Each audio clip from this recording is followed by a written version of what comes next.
যখন আমি চা বানায় আনতাম, তখন চাটা দেওয়ার সময় হয়তো আমার বুকের সামনে থেকে আমার ওড়নাটা সরে যাইত। আর তখন স্যারের দেখে খুব মজা পাইত। বলতো যে, তোমার বডি ফিটনেস তো খুব সুন্দর, ওয়াও, তুমি তো সেই একটা জিনিস। তখন আমি বললাম যে, স্যার, আমার এই বডি ফিটনেস কি আপনার কাছে ভালো লাগে? আশা করি ভালো আছেন, আমিও ভালো আছি। আজকে আপনাদেরকে আমি যে গল্পটা শোনাব, সেটা কোনো সিনেমা বা নাটকের কোনো গল্প না। এটা আমার জীবনের ঘটে যাওয়ার একটি ঘটনা আপনাদের সাথে শেয়ার করতে চাই। আমি একটা এনজিওতে চাকরি করতাম, কিস্তির অফিসে চাকরি করতাম। তো আমার ভালো একটা মাইনে আছে। প্রথম প্রথম তো আমাকে 20,000 টাকা কাজ করতেছি, তো আমাকে বলছি কয়েক মাস গেলে ভালো কাজ বুঝা করতে পারলি আমার বেতনটা আস্তে আস্তে বাড়াবি। তো আমি অফিসে চাকরি করি। তো আমাদের ওখানে কিস্তিতে দেখা গেল কিছু মাঠকর্মী আছি, তারা শুধু বাইরে বাইরে যাইয়া কিস্তি ওঠায়। আর আমি তো বাইরে যাই না, আমি তো ওই অফিসে কাজ করি। তো আমিও আবার বেশি দিন হয় না ওখানে আমি কাজ করি, প্রায় 6 মাস ধরে কাজ করতাছি। কারণ 1 বছর হইছি এই আমি ভার্সিটি লেখাপড়া শেষ করেছি। এখন আমারও কোনো কাজকাম হচ্ছে না। আসলে ভালো চাকরি পাইতে গেলে শুধু লেখাপড়াই না, একটু সময়ও লাগে। কারণ মেন মেন জায়গা, ভালো কাজের জায়গা, ওখানে তো আর লোকগুলা খালি থাকে না, অনেক সময় ভরাট হইয়া জায়গা। সুযোগ পাইলে ভালো একটা চাকরি করব। অনেক জায়গায় কথা বইলা রাখছি, কারণ আমি অনেক লেখাপড়া শিখেছি।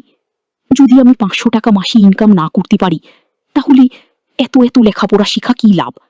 এতটা বছর যদি আমি কর্মই করতাম, তাহলে তাও আমি অনেক টাকা ইনকাম করতে পারতাম। এখন চিন্তা করলাম যে 6 মাস ধরে আমি আমার চাকরি খুঁজতাছি, সেটা মন মতন পাইতাছি না। তো আপাতত যেহেতু একটা এনজিও অফিসে আমি চাকরি পাইছি, কিস্তিতে কিস্তি চাকরি পাইছি, তাহলে আমি অফিসে কাজে লাইগা যাইগা। ঘরে বইসা থাকার চেয়ে 20,000 টাকা পাইলেও তো অনেক ভালো। তো আমি অফিসে কাজ করি। তো মাঝে মধ্যে দেখি যে আমাদের যে অফিসের যে মেন বস আছে, তো আমার যে টেবিলটা ছিল, আর এই টেবিলটা একেবারে বরাবরই। মাঝে মধ্যে সে আমার দিকে তাকায়া থাকে। আবার বলেছি, আপু, আপনি কেমন আছেন?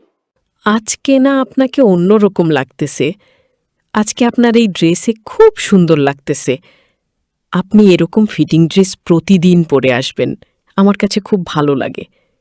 মানে, একটা ইন্ডিজোর অফিসে বদজাতি এ ধরনের কথা বলে, তখন তার তার উপর তার রাগ করা যায় না। একটু মুচকি হাসি দিয়ে বলি যে, ঠিক আছে স্যার, আপনি যেটা বলবেন সেটাই হবে।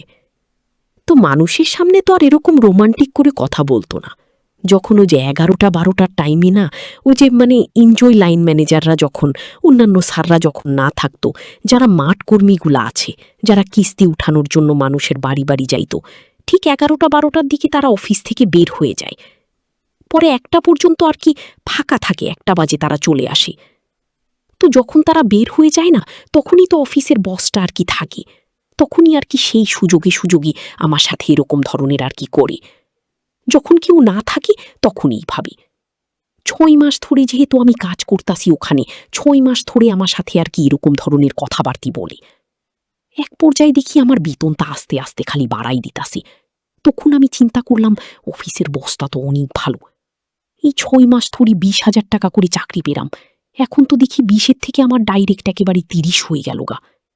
পরে আমি অনেক খুশি। স্যার বলতাছে, যদি আমাকে খুশি করাতে পারো, এখন তো 30, পরে কিন্তু 50 করে দেব বেতন। এই কথা শোনার পরই তো আমি আরো খুশি হয়ে গেছি গা। পরে আমি বলছি যে, ঠিক আছে স্যার, কোনো সমস্যা নাই। তো স্যারের সুন্দর ব্যবহার, সুন্দর হাসি, স্মার্ট চেহারা। আর যেহেতু অফিসে এই টাইমটা কেউ থাকে না, স্যারই আর আমি শুধু থাকি। তারপরে প্রতি মাসে মাসে এত রেকর্ডে টাকা দিচ্ছি। সব দিক মিলাইয়া স্যারের প্রতি না আমি একটু দুর্বল হয়ে পড়লাম, একটু ক্রাশ খাইলাম। তো এই স্যারকে আমার দরকার। তার যদি মনের মতন আমি হইতে পারি, তাহলে তো পুরো অফিসটাই আমারই দিয়া দিতে চাইব। এই হিসাব কইরা আমিও আস্তে আস্তে তার মনের মতন হওয়ার চেষ্টা করলাম। সে যখন আমার সাথে দুষ্টামি করি, তখন তার দুষ্টামি করার আগে আমি আবার তার টেবিলের সামনে যাইয়া বসি। স্যার, আপনার জন্য কি একটু দুধ চা বানিয়ে আনবো? বলে যে, ঠিক আছে, বানিয়ে আনো। যখন আমি চা বানানি আনতাম তখন চাপা দেওয়ার সময় হয়তো আমার বুকের সামনে থেকে আমার ওন্নাটা সইরা যাইত।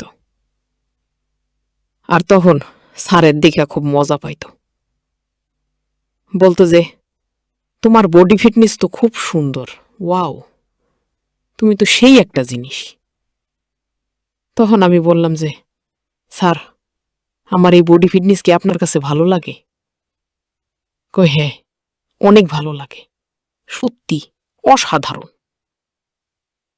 পরে অনেক ভালো লাগলো। তারপরে আমি বললাম ঠিক আছে স্যার, আপনাকে কিন্তু অনেক স্মার্ট লাগে। তো বলল তাহলে দেরি করছে কেন, আর একটু কাছে আসা যায় না? তখন আমি বললাম হ্যাঁ যাই, আপনি বললেই তো যাই। স্যার আমাকে যখন বলল, জানো না, আমি স্যারকে যখন বললাম স্যার আমার না ললিপপ খেতে ইচ্ছা করে, কই সত্যি তোমার ললিপপ খেতে ইচ্ছা করে? ঠিক আছে আমি তোমাকে ললিপপ খাওয়াবো। পরে স্যার আমাকে ললিপপ খাওয়াইল। আমি খুব তৃপ্তি সহকারে ললিপপ খাইলাম। বাহ, আমার কাছে খুব ভালো লাগলো। এইভাবেই আমাদের প্রায় অনেক দিন আমাদের মধ্যে সম্পর্ক ছিল। আমিও আস্তে আস্তে আমি অনেক টাকা পয়সাওয়ালা মালিক হয়ে গেলাম, বা অন্যান্য চাকরির চিন্তা ভাবনা বাদ দিয়া দিলাম। কারণ ছাড়ে আমারে যে সুখ আর যে মজা দিতাছে, যখনই 11টা-12টা টাইম হয় ওই সুযোগে আমরা আমার দুজন দুজনের প্রতি আকৃষ্ট তো হই, কাছাকাছি আসি। তো এইভাবে আমরা অনেক দিন পর্যন্ত অফিসের বসের সাথে আমি খারাপ কাজে লিপ্ত হইলাম। হওয়ার পরে একদিন যে কোনো কারণে এক অফিসার আমাদেরকে দেখে ফেলাইছে।